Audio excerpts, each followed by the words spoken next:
آمنت بالله صدق الله مولانا العظيم وصدق رسوله النبي الكريم ونحن على ذلك لمن الشاهدين والشاكرين والحمد لله رب العالمين.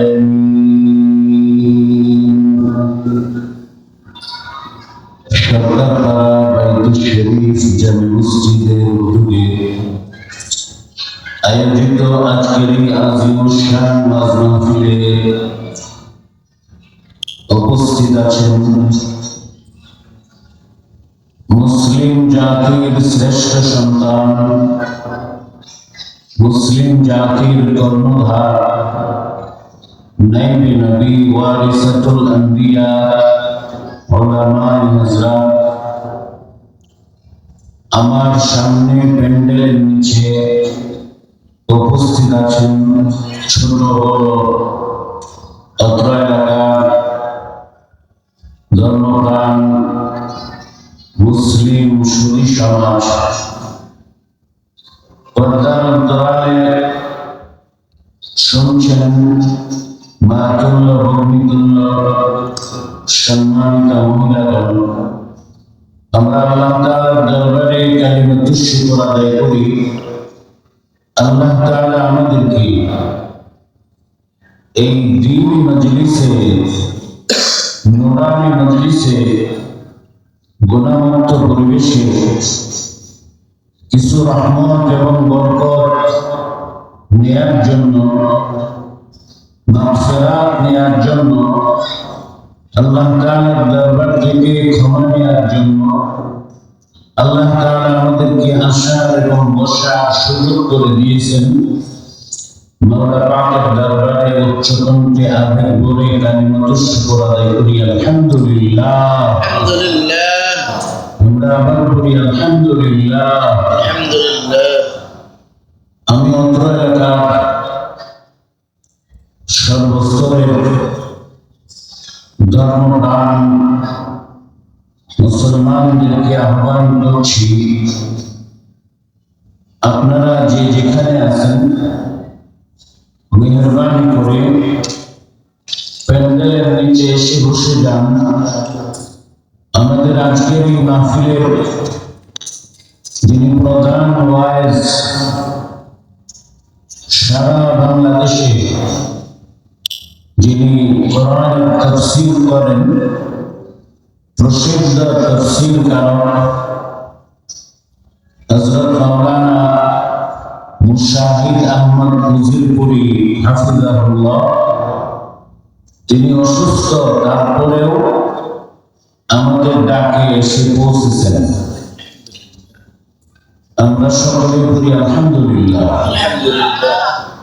অসুস্থ, উনি পড়ে গিয়েছিল সিঁড়ির মধ্যে, ওই হাতে কেটে গিয়েছে, পায়ে হাঁটুতে কাটা, তারপরেও তিনি এসেছেন।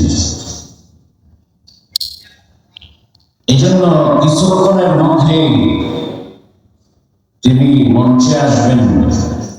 আমি অত্র এলাকার সর্বস্তরের মুসলমানদের প্রতি উদাত্ত আহ্বান রাখছি, আপনারা যে যেখানে আছেন মেহরবানি করে প্যান্ডেলের নিচে এসে বসে যান।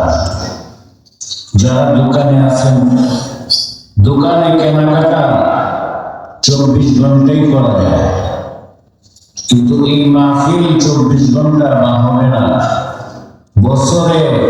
বছরেও হয় না, কয়েক বছর পরে এই সরকারপাড়া মসজিদের উদ্যোগে এই মাহফিলের আয়োজন। এই জন্য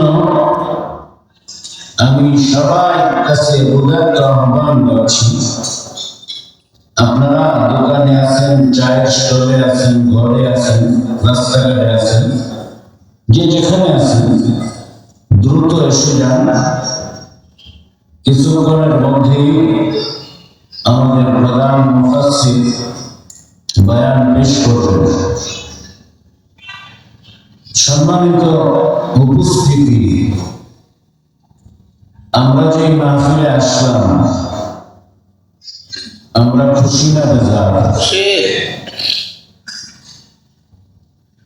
আমরা সফল না অসফল? কেন খুশি হব না কেন? বর্তমান আমাদের মুসলমানদের যে অবস্থা, যে দুনিয়া আমাদেরকে ছাড়ে না, আমরাও দুনিয়া ছাড়তে পারি না। কথা ঠিক কিনা?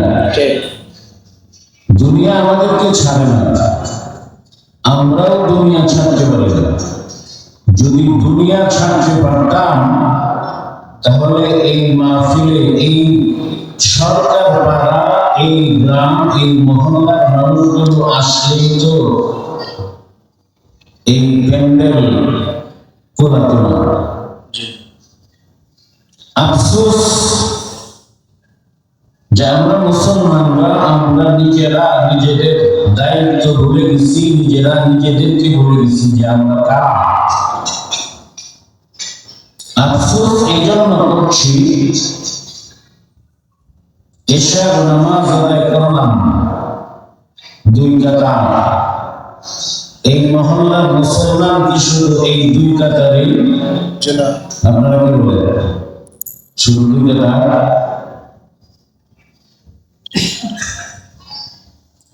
আফসোস এর সঙ্গে বলছি যে আযান হওয়ার পরে কোন মুমিন মুসলমান ঘরে থাকতে পারে না। আমরা কেন মসজিদে আসতে পারি না? কারণ একটাই, দুনিয়া। একটাই কারণ, এটা হলো দুনিয়া। দুনিয়া আমাকে ছাড়ে না, আমরাও দুনিয়াকে ছাড়তে পারি না। দুনিয়া আমাদের রক্তের সাথে মিশে, মন মগজে দুনিয়া, ঘুমাইলেও স্বপ্ন দেখি দুনিয়া। কথা ঠিক কিনা? এবং এটাই বাস্তব। আমরা আমাদের পরিচয়, মুসলিম পরিচয়, মুসলিম কাকে বলে এইটাই আমরা জানি না। বাস্তবতা এটা। ইসলাম কাকে বলে আমরা এর প্রকৃত অর্থ আমরা জানি না বা বুঝি না। যার কারণে আমরা মানুষ ঠিক, কিন্তু মনুষ্যত্বওয়ালা মানুষ হতে পারি না। আমরা চেহারা স্বরূপে রক্ত মাংস মানুষ, কিন্তু মনুষ্যত্বওয়ালা মানুষ আমরা হতে পারলাম না। যে মনুষ্যত্বওয়ালা মানুষ আল্লাহ তাআলা মনুষ্যত্বওয়ালা মানুষ হওয়ার জন্য দুনিয়ায় পাঠিয়েছেন, আর মনুষ্যত্বওয়ালা মানুষগুলোই মুসলিম বলে। আর এই আল্লাহ তাআলা যারা ইসলাম পালন করে, ইসলাম ধর্ম পালন করে, তারাই মুসলিম। আর আল্লাহ তাআলার কাছে ইসলামী ধর্ম হিসেবে গ্রহণযোগ্য একমাত্র ধর্ম ইসলাম। ইসলাম ব্যতীত আর কোন ধর্ম আল্লাহ তাআলার কাছে গ্রহণযোগ্য নয়।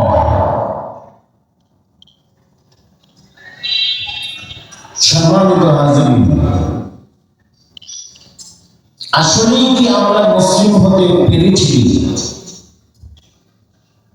নাকি শুধু চেহারা স্বরূপে আমরা মানুষ, আমরা মুসলিম, প্রকৃতই মনুষ্যত্বওয়ালা মানুষ হতে পারলাম কিনা? এটাই হলো প্রশ্ন।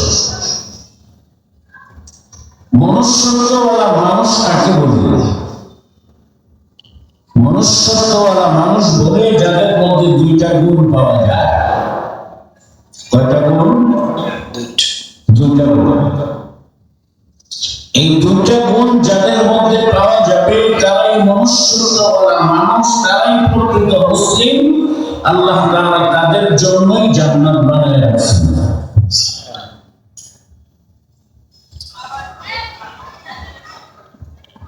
মনুষ্যত্বওয়ালা মানুষ যারা, তারাই প্রকৃত মুসলিম। এখন মনুষ্যত্বওয়ালা মানুষ, মনুষ্যত্বওয়ালা মানুষ হওয়ার জন্য দুইটা শর্ত। এক নম্বর শর্ত হলো দুইটা পাওনা আদায় করতে হবে। কয়টা পাওনা? দুইটা পাওনা, দুইটা হক, দুইটা অধিকার। এক নম্বর অধিকার, এক নম্বর পাওনা হলো আল্লাহ তাআলার পাওনাগুলো আদায় করা।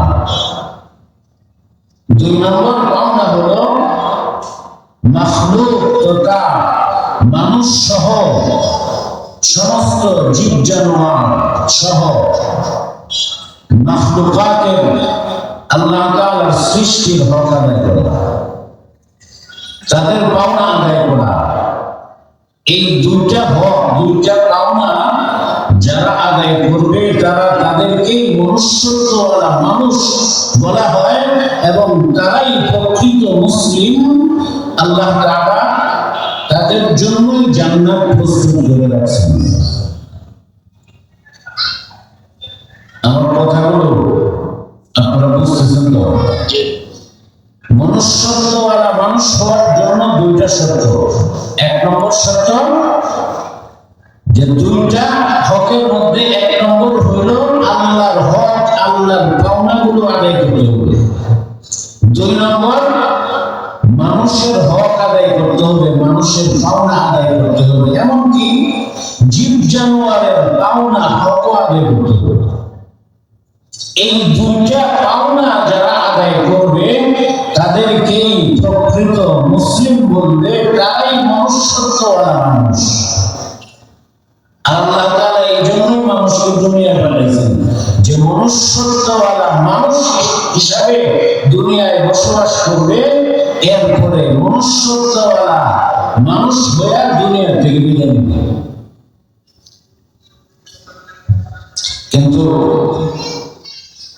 এই দুইটা পাওনা বা অধিকার, যে আল্লাহর পাওনা আদায় করা, আল্লাহর পাওনা কি? আল্লাহর এক নম্বর পাওনা, আমরা তো ইমানদার, কত ঠিক আছে তো? ইমানের পরে আল্লাহ তাআলার সবচেয়ে বড় হুকুম কোনটা? আপনারাই বলবেন। ইমানের পরে সবচেয়ে বড় বিধান আল্লাহ তাআলার পালন করতে হবে, এর কোনো বিকল্প নাই। এটা কোন বিধানটা, কোন হুকুমটা? বলেন। নামাজ, সালাত। ইমানের পরে আল্লাহ আমাদেরকে ইমানদার বানাইছেন। আলহামদুলিল্লাহ, ইমানের জন্য কষ্ট করতে হয় নাই। আমার দাদা মুসলমান ছিল, আমার বাবা মুসলমান, জন্মের সূত্রে আমরা মুসলমান। ইমানের জন্য কষ্ট করতে হয় না। না হচ্ছে এনে এমন আছেন যে আমি ইমানদার হইতে গিয়া, ইমান আনতে গিয়া আমার শরীরে রক্ত জড়াই দিয়েছি, বিপদ করতে হয়েছে, এরকম আছেন তো? এখানে আছে নাই? অটোমেটিকলি আল্লাহ আমাদেরকে, অটোমেটিকলি আমরা ইমানদার হয়েছি, আল্লাহ আমাদেরকে ইমানদার বানিয়েছি। এরপরে সবচেয়ে বড় আল্লাহর পাওনাটা হলো যে সালাত আদায় করা, দৈনিক ৫ ওয়াক্তের সালাত আদায় করা। এটা আল্লাহর সবচেয়ে বড় পাওনা, এটা আল্লাহর হক। দুই নম্বর বড় হকগুলির মধ্যে দুই নম্বর কি? সম্পদ হলে যাকাত আদায় করা। ৩ নম্বর রমজান মাস আসলে রোজা রাখা। ৪ নম্বর, ৫ নম্বর কি করা? বাইতুল্লাহ হজ করা। সম্পদ হলে এটি হলো বড় বড় হক। এরপরে আর কি হক? সত্য কথা বলা, এটা আমার হক। হালাল কামাই করা, এটা আল্লাহর হক। জুলুম না করা, এটা আল্লাহর হক। আর অপরদিকে আল্লাহ তাআলা নিষিদ্ধ বিষয়গুলো থেকে বিরত থাকা, নিষিদ্ধগুলো মানা। আল্লাহ যে সম্পর্কে নিষেধ করেছেন তা থেকে বিরত থাকা। আল্লাহ কি বলছেন? মিথ্যা কথা বলবো না। এখন এই মিথ্যা কথা কি আমরা ছাড়তে পারছি সবাই? হ্যাঁ, ছাড়তে পারছি না তো। কেন? কারণ একটাই, দুনিয়ার কারণে। কারোর উপর জুলুম করা যাবে না। এই আল্লাহ তাআলার এই হকগুলো আদায় করতে হবে, পর্দা করতে হবে, বেপর্দা হওয়া যাবে না। এটা আল্লাহর হক। একজন নামাজ পড়লো কিন্তু পর্দা করলো না, কি বলে? নামাজের কারণে সে জান্নাতি, কিন্তু বেপর্দা হওয়ার কারণে সে জাহান্নামী।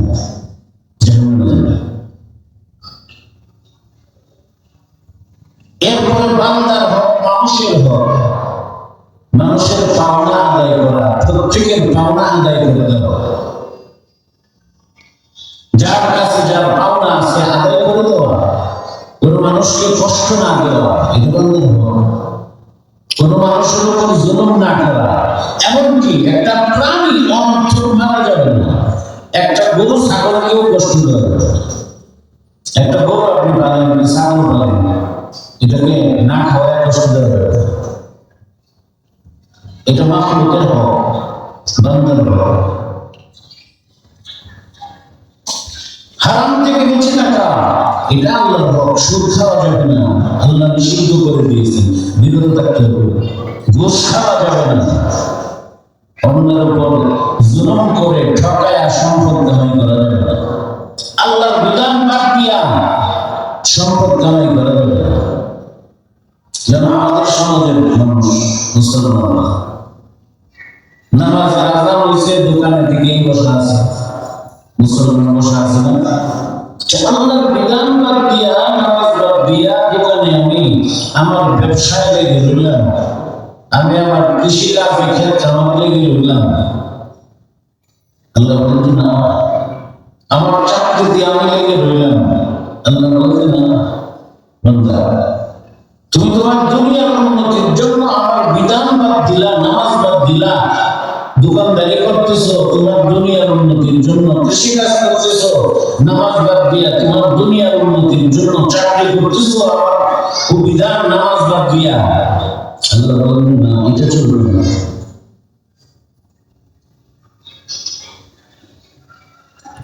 আমরা যেদিকেই তাকাই শুধু দেখি দুনিয়া, দুনিয়া, দুনিয়ার উন্নতি, দুনিয়ার উন্নতি। কিন্তু দুনিয়ার থেকে যে যেতে হবে, এই দুনিয়া আমাকে রাখবে না, আমরাও দুনিয়ায় থাকতে পারবো না, দুনিয়ার সাথেও নিয়ে যাওয়া যাবে না। কেউ যেতে পারবে না, কেউ থাকতেও পারবে না।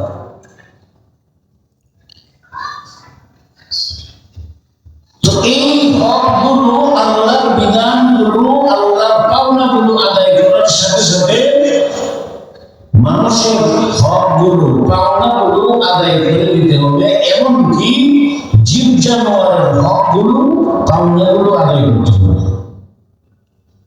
এইগুলো যারা আদায় করবে তাদেরকেই মনুষ্যত্বওয়ালা মানুষ বলবে। আমার কথাটা কি পরিষ্কার বুঝতে পারছেন? মনুষ্যত্বওয়ালা মানুষ কাকে বলে? মনুষ্যত্বওয়ালা মানুষ কাকেই বলে? যে আল্লাহর পাওনা আদায় করে এবং বান্দা বা মানুষের পাওনা আদায় করে। এক বৃদ্ধ মানুষ, আল্লামা রুমি রাহমাতুল্লাহ আলাইহি, ওনার বিখ্যাত কিতাব মুসনাদ শরীফের একটা ঘটনা উল্লেখ করছে। ঘটনা কি? যে এক বুড়া মানুষ একদম বোঝা হয়ে ওঠে, দিনের দুপুরে বাতি জ্বালায়া, মোমবাতি জ্বালায়া কি যেন খুঁজে বাজারের মাঝখানে।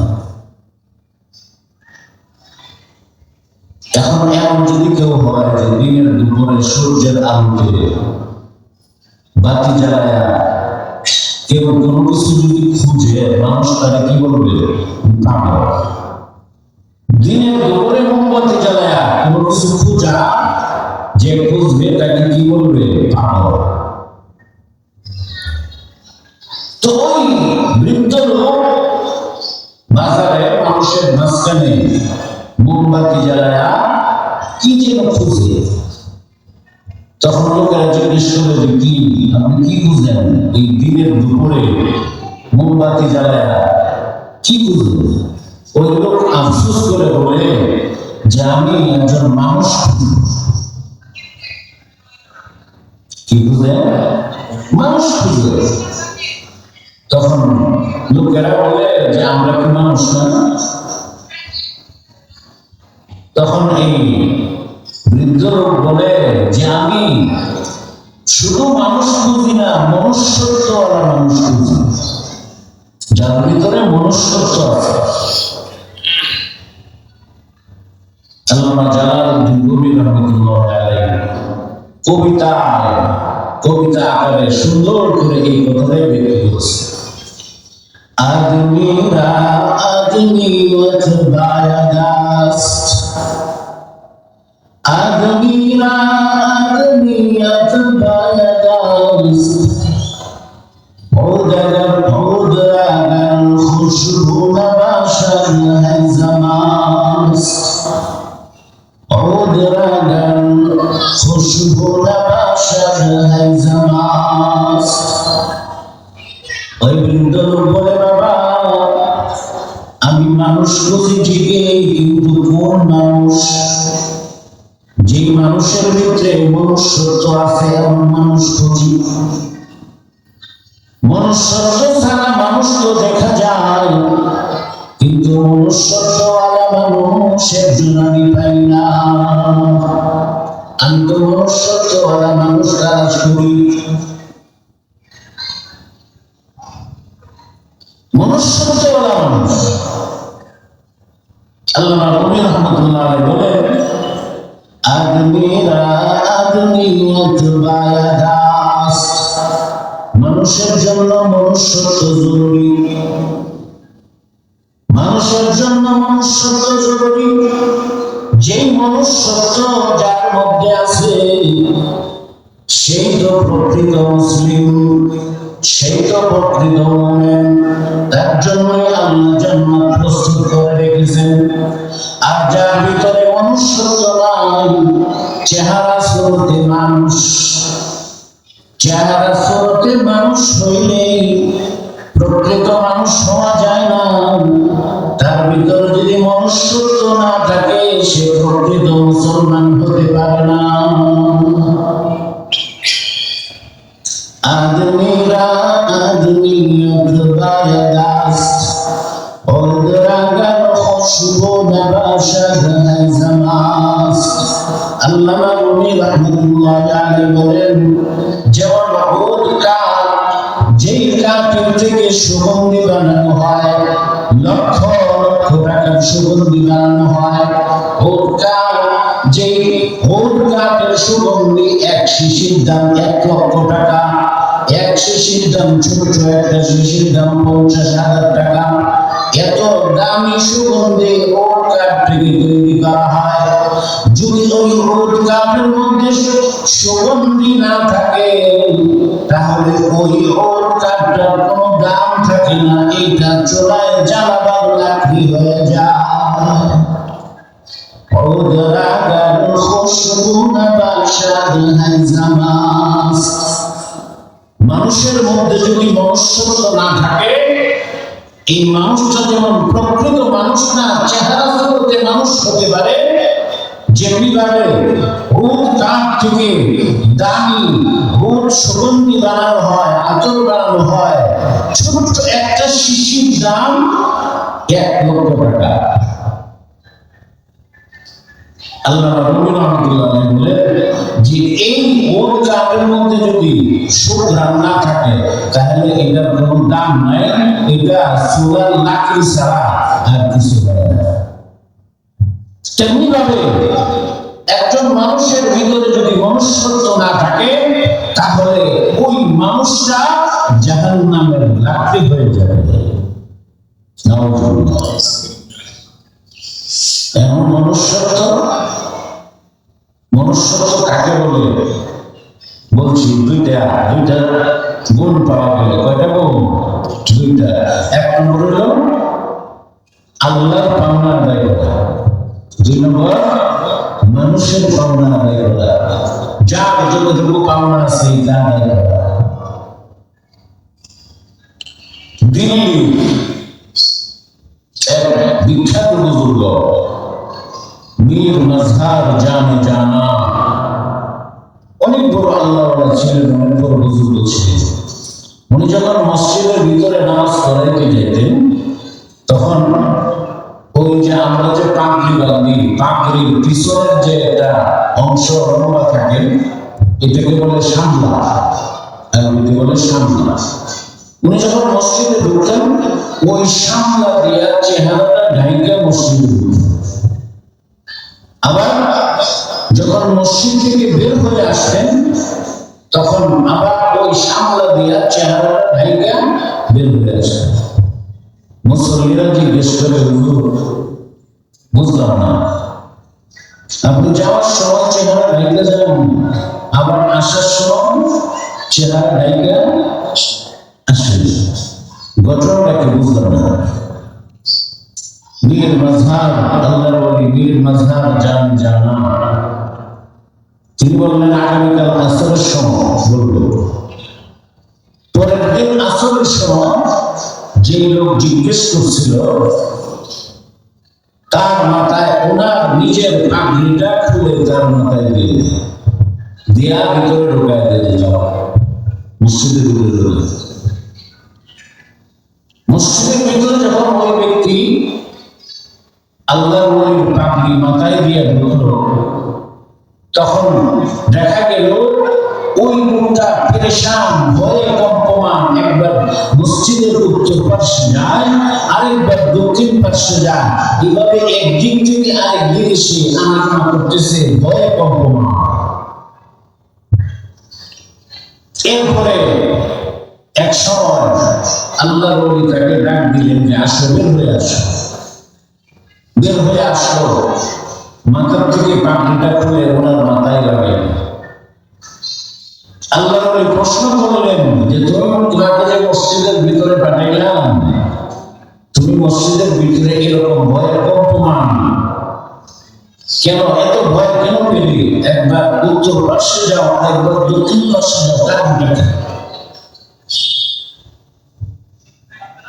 ওই মুসল্লি ডাক দিয়া বলে, আপনি যখন আমার মাথায় পাগড়ি পরিয়ে দিয়েছেন, আমি যখন ভিতরে ঢুকলাম, ভিতরে ঢুকে দেখি যে মানুষগুলো মসজিদের কাতারে বসা, এই মানুষগুলোর কারো চেহারার মধ্যে সাপের ছাপ দেখা যায়, সাপের আকৃতি দেখা যায়, কারোর মধ্যে বাঘের আকৃতি দেখা যায়, কারো চেহারায় কুকুরের আকৃতি দেখা যায়, কারো চেহারায় শুয়োরের আকৃতি দেখা যায়, কারো চেহারায় গরু ছাগলের আকৃতি দেখা যায়। আমি এই সমস্ত হিংস্র বিষাক্ত প্রাণী দেখে ভয় পেয়ে যাই, একবার এইদিকে যাই, আরেকবার ওইদিকে যাই।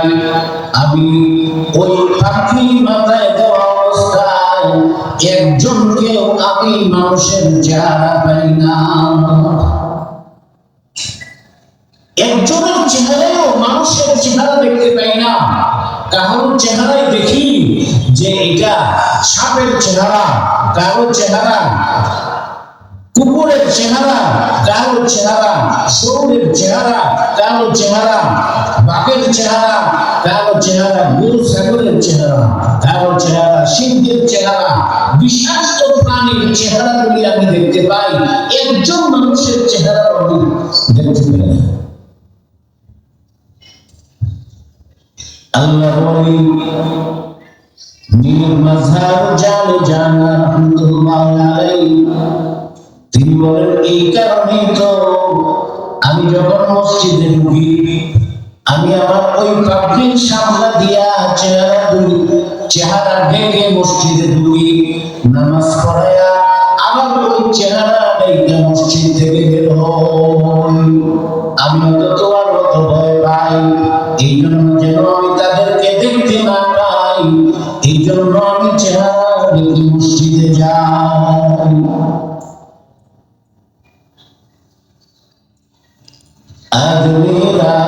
आदमियत बायदास ओद्रागर खुशबू नशद है जमास। মানুষের ভিতরে যদি মনুষ্যত্ব না থাকে, কোন মানুষটার ভিতরে মনুষ্যত্ব নাই? যে মানুষটার ভিতরে নামাজ নাই, যে ব্যক্তি নামাজ আদায় করে না, তার ভিতরে কোন মনুষ্যত্ব নাই। যে ব্যক্তি পর্দা করে না, তার ভিতরে মনুষ্যত্ব নাই। যে ব্যক্তির সম্পদ আছে, সম্পদ টাকার পরেও যাকাত দেয় না, তার ভিতরেও মনুষ্যত্ব নাই। যে ব্যক্তির সম্পদ আছে, হজ করে না, তার ভিতরেও মনুষ্যত্ব নাই। যে ব্যক্তি সুদ খায়, তার ভিতরেও মনুষ্যত্ব নাই। যে ব্যক্তি ঘুষ খায়, তার ভিতরেও মনুষ্যত্ব নাই। যে ব্যক্তি অন্যের উপর জুলুম করে, তার ভিতরেও মনুষ্যত্ব নাই। এমনকি মানুষের উপর একটা প্রাণীর উপরও যদি অন্যায়ভাবে জুলুম করে, তার ভিতরেও মনুষ্যত্ব থাকে না।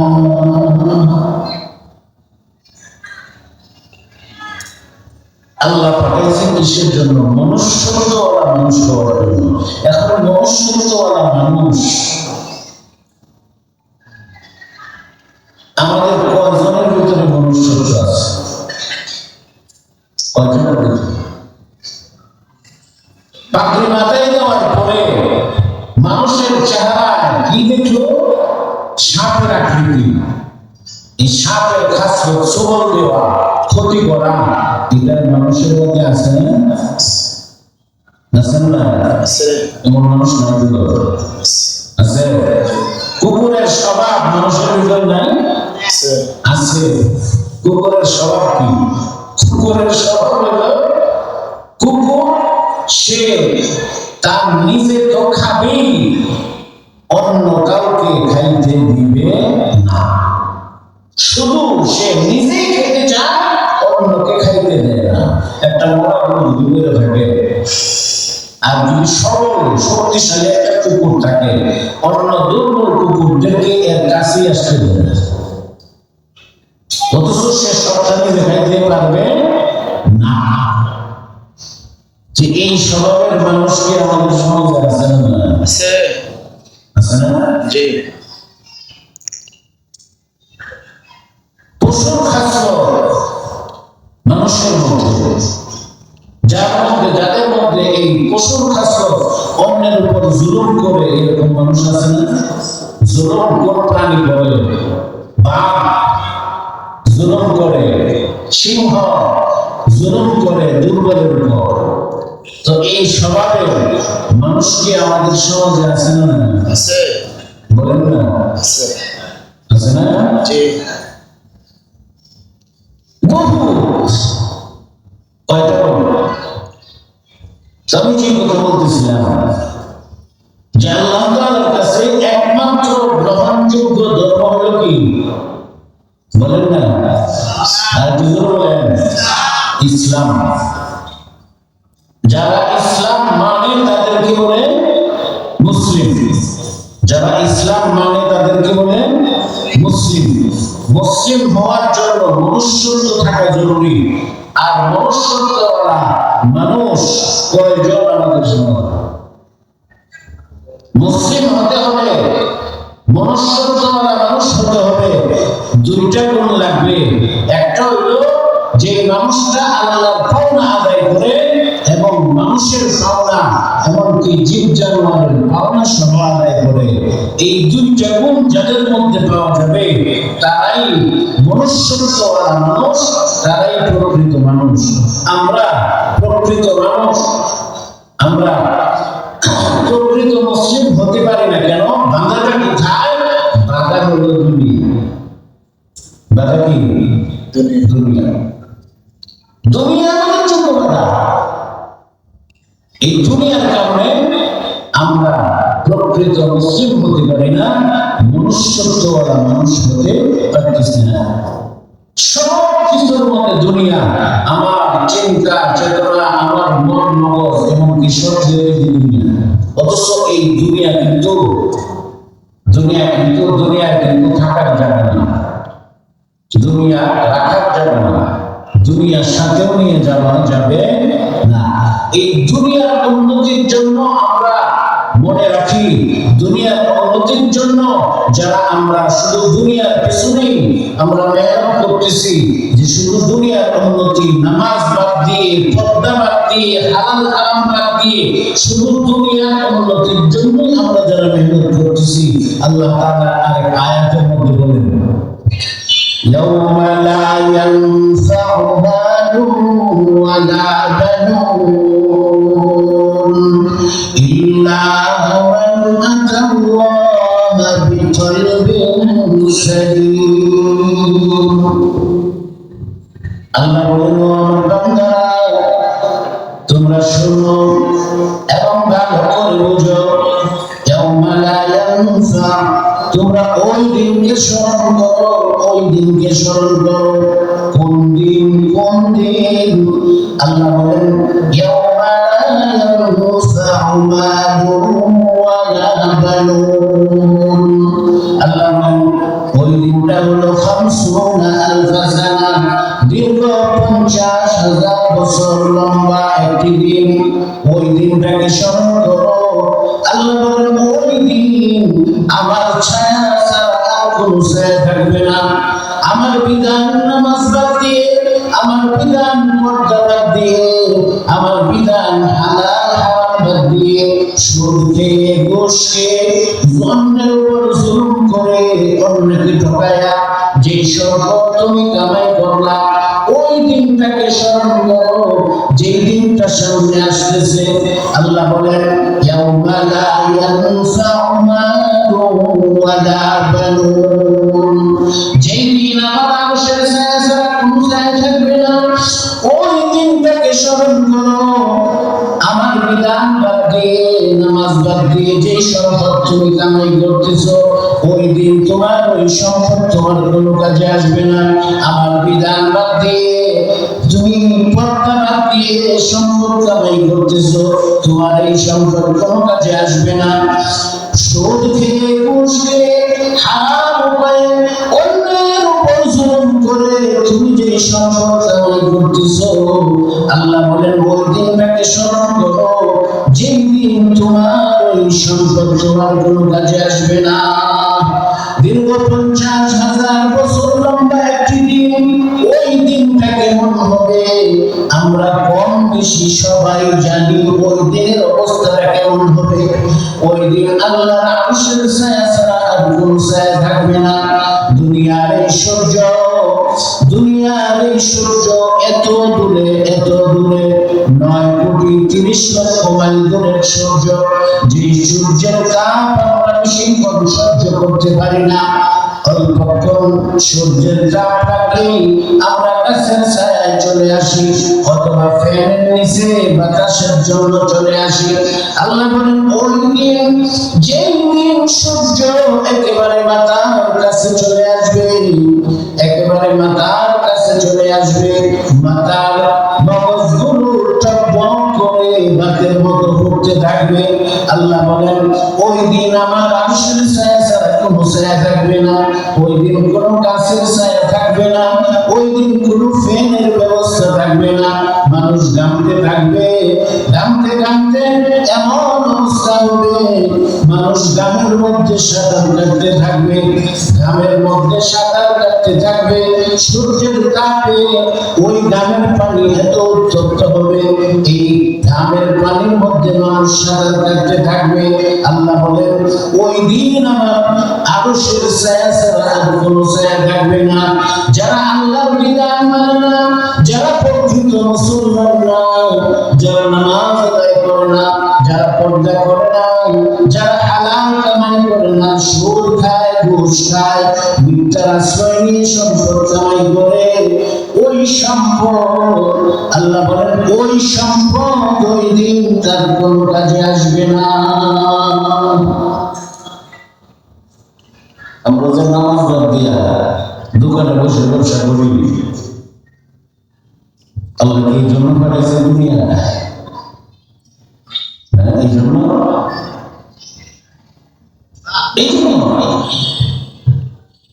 আল্লাহ বলেন ওই দিনটাকে স্মরণ করো যেই দিন তোমার এই সম্পদ তোমার কোনো কাজে আসবে না।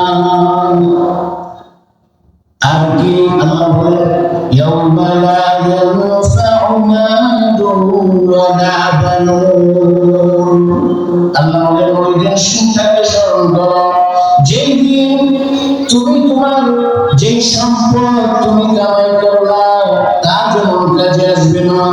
যাদের সুখের জন্য তুমি সম্পদ কামাই করছো, সন্তানের সুখের জন্য, পরিবারের সুখের জন্য, স্ত্রীর সুখের জন্য, ছেলের সুখের জন্য, মেয়ের সুখ শান্তির জন্য যে সম্পদ তুমি কামাই করে রেখে যাচ্ছ, আল্লাহ বলেন বান্দা ওই দিনটাকে স্মরণ করো, তোমার ওই সন্তান তোমার কোনো কাজে আসবে না, তোমার মেয়ে কোনো কাজে আসবে না, তোমার ছেলে কোনো কাজে আসবে না, তোমার স্ত্রী কোনো কাজে আসবে না, তোমার ভাই কোনো কাজে আসবে না, তোমার কর্মীরাও তোমার কোনো কাজে আসবে না।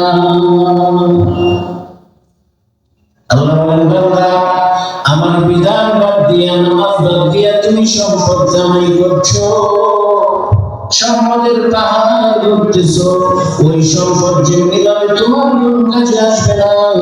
যাদের জন্য সম্পদ কামাই করতেছো তোমার সন্তান পরিবার পরিজন তারাও তোমার কোনো কাজে আসবে না।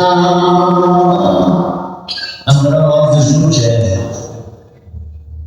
যে আসলে আপনাদের বড় বড় অবস্থাটা কেমন হবে, সন্তান বাবার পরিচয় দিবে না, বাবা সন্তানের পরিচয় দিবে না, স্ত্রী স্বামীর পরিচয় দিবে না, স্বামী স্ত্রীর পরিচয় দিবে না, মা সন্তানের পরিচয় দিবে না, কেউ কাউকে চিনবে না। তাহলে কিসের জন্য এই সম্পদ আল্লাহর বিধান বাদ দিয়া কিসের জন্য এই সম্পদ জমা করা, কিসের জন্য? এই জন্য আল্লাহ বলেন ওই দিনটাকে স্মরণ করো ইয়াউমা লা ইয়ানফাউ মালুন ওয়ালা বানুন। ওই দিনটাকে স্মরণ করো যেদিন তোমার এই সম্পদ কোনো কাজে আসবে না। যাদের জন্য তুমি সম্পদ কামাই করলে তারাও তোমার কোনো কাজে আসবে না। এই জন্য আমি আপনাদের কাছে বিনীত আরজ রাখবো যে এই আফসোসটা এই জন্য প্রকাশ করতেছি, সব জায়গায়